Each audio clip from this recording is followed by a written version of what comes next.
Assalamualaikum warahmatullahi wabarakatuh. Bismillahirrahmanirrahim. Tabarakalladzi nazzalal furqana ala abdihi liyakuna lil alamin nadhira.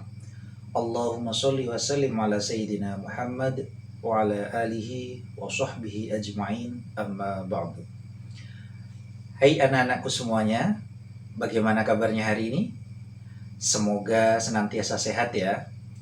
Pada video kali ini akan dijelaskan tentang salah satu materi mata pelajaran Al-Quran Hadis kelas 10 dalam kurikulum Merdeka pada fase E dengan tujuan pembelajaran menganalisis pengertian Al-Quran menurut pendapat para ulama untuk meyakini kebenaran Al-Quran dan mengamalkan pesan Al-Quran dalam konteks kehidupan bermasyarakat, berbangsa, dan bernegara.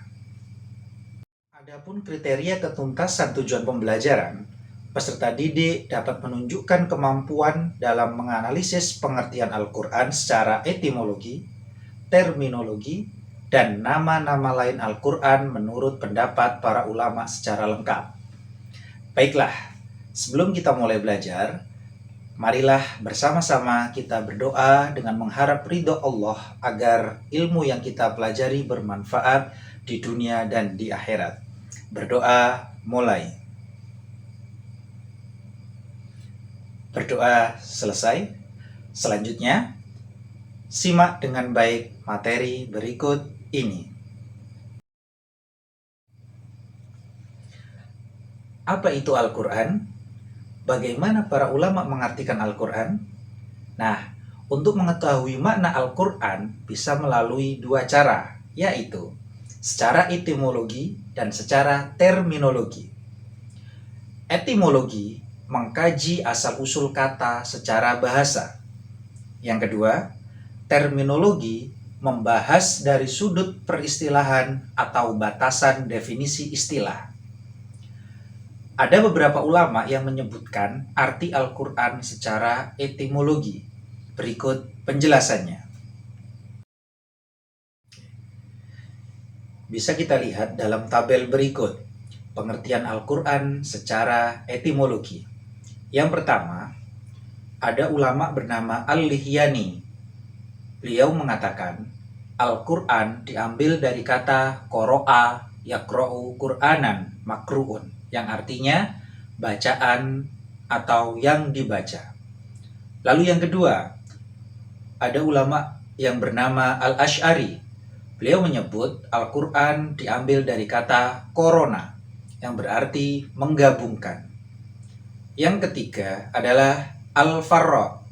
Beliau mengatakan bahwa Al-Quran berasal dari kata koro'inun, yang berarti petunjuk. Yang keempat adalah Az-Zujaj. Beliau mengatakan bahwa Al-Quran diambil dari kata Al-Qur'u, yang berarti kumpulan. Sedangkan yang kelima ada Asy-Syafi'i. Beliau mengatakan Al-Quran tidak berasal dari kata apa-apa, karena menurutnya Al-Quran adalah nama yang diberikan Allah untuk kitab suci umat Islam.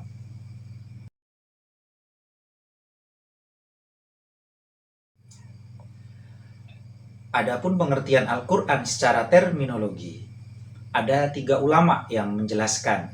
Yang pertama, menurut Syekh Muhammad Khudoribik, beliau mengatakan bahwa Al-Quran adalah lafaz atau firman Allah yang berbahasa Arab yang diturunkan kepada Nabi Muhammad SAW untuk dipahami isinya dan selalu diingat, yang disampaikan dengan cara mutawatir, yang ditulis dalam mushaf, yang dimulai dengan surat Al-Fatihah dan diakhiri dengan surat An-Nas. Yang kedua, pengertian Al-Quran secara terminologi menurut Subhi Sholih. Beliau mengatakan bahwa Al-Quran adalah kitab Allah yang mengandung mukjizat yang diturunkan kepada Nabi Muhammad SAW, yang ditulis dalam mushaf-mushaf, yang disampaikan secara mutawatir dan bernilai ibadah bagi yang membacanya. Yang ketiga, pengertian Al-Quran secara terminologi menurut Muhammad Abduh. Menurut beliau, Kitab Al-Quran adalah bacaan yang tertulis dalam mushaf-mushaf yang terpelihara di dalam dada hati orang yang menjaganya dengan menghafalnya, yakni orang-orang Islam. Nah, anak-anakku semuanya, dari pengertian Al-Quran secara etimologi dan secara terminologi yang tadi sudah saya sampaikan sebelumnya, kemudian bisa kita simpulkan bahwa terdapat unsur-unsur pengertian di dalam Al-Quran sebagai berikut. Yang pertama, Al-Quran adalah firman Allah. Yang kedua, berbahasa Arab. Yang ketiga, diturunkan kepada Nabi Muhammad melalui malaikat Jibril. Yang keempat, disampaikan secara mutawatir atau berkesinambungan. Yang kelima, bernilai ibadah bagi yang membacanya. Selanjutnya, tertulis dalam mushaf. Dan yang terakhir adalah terjaga dengan cara menghafalnya. Nama-nama lain Al-Quran yang pertama adalah Al-Quran itu sendiri. Al-Quran berarti yang dibaca. Sebagaimana menurut para ulama diidentifikasi di dalam surah Al-Baqarah ayat 185. Syahrul Ramadan alladzi unzila fihil Qur'an hudal linnas. Bulan Ramadan adalah bulan yang di dalamnya diturunkan Al-Quran sebagai petunjuk bagi manusia. Yang kedua, Al-Kitab, yang berarti yang ditulis. Di dalamnya dijelaskan dalam surah Al-Baqarah ayat 2. Dzalikal kitabu la raiba fihi hudal lil muttaqin. Kitab Al-Quran ini tidak ada keraguan padanya, petunjuk bagi mereka yang bertakwa. Yang ketiga, nama lain Al-Quran yang ketiga adalah Al-Furqan, yang berarti pembeda. Ini dikuatkan di dalam surah Al-Furqan ayat 1 yang berbunyi, Tabarakalladzi nazzalal furqan ala abdihi liyakuna lil alamina nadhira. Maha suci Allah yang telah menurunkan Al-Furqan atau Al-Quran kepada hambanya yaitu Muhammad agar dia menjadi pemberi peringatan kepada seluruh alam, yaitu jin dan manusia. Yang keempat adalah Az-Zikr, yang berarti pengingat. Dijelaskan dalam Al-Quran, dalam surah Al-Hijr ayat 9. Inna nahnu nazzalna dzikra wa inna lahu lahafizun. Sesungguhnya kamilah yang menurunkan Al-Quran dan pasti kami pula yang memeliharanya. Yang kelima, yang terakhir, nama lain Al-Quran adalah At-Tanzil, yang berarti yang diturunkan. Sebagaimana dalam firman-Nya, wa innahu latanzilur rabbil alamin. Sesungguhnya ia, Al-Quran, benar-benar diturunkan Tuhan semesta alam.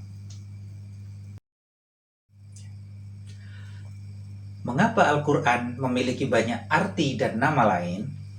Hal ini dikarenakan adanya perbedaan sudut pandang dan perbedaan dalam menyebutkan unsur-unsur, sifat-sifat, atau aspek-aspek yang terkandung di dalam Al-Quran. Perbedaan-perbedaan ini muncul karena kandungan Al-Quran yang sangat luas dan komprehensif. Semakin banyak unsur dan sifat dalam mendefinisikan Al-Quran, maka semakin panjang pengertian dan pemahamannya. Oleh karena itu, perbedaan pendapat ini justru bisa saling melengkapi jika digabungkan. Pemahaman terhadap pengertian Al-Quran akan lebih luas dan komprehensif. Mengapa dan apa hikmah mengetahui arti Al-Quran dan nama-nama lain Al-Quran? Hal ini akan menambah keyakinan kita kepada Al-Quran sebagai kitab suci umat Islam yang begitu berharga dan terdapat banyak hal di dalamnya. Setiap muslim berkewajiban untuk meyakini dan berpegang teguh kepada hukum-hukum yang terdapat di dalamnya. Sebagai kitab suci yang mengandung tuntunan hidup bagi setiap umat Islam, hendaknya setiap muslim dapat menjalani kehidupan menurut tuntunan Al-Quran, yakni dengan menerapkan budi pekerti dan etika yang dilandasi keimanan kepada Allah Subhanahu wa taala. Sekian materi kali ini, wallahu alam bissawab. Kita akhiri dengan membaca hamdalah bersama-sama. Alhamdulillahirabbil alamin. Terima kasih sudah menyimak dengan baik. Wassalamualaikum warahmatullahi wabarakatuh.